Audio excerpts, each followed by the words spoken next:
எத்தனை எத்தனை பொய்யான வாக்குறுதிகள்.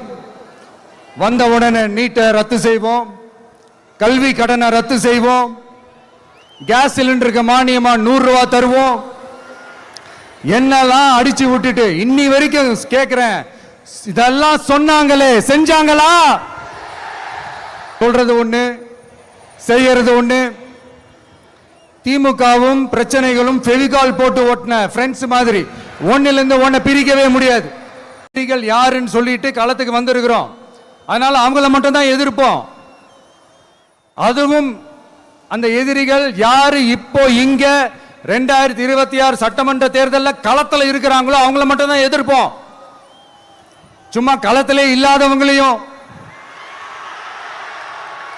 களத்துக்கும் அவங்களுக்கும் சம்பந்தமே இல்லாதவங்களையும் எதிர்க்கிற ஐடியாலாம் இல்ல பாஸ்.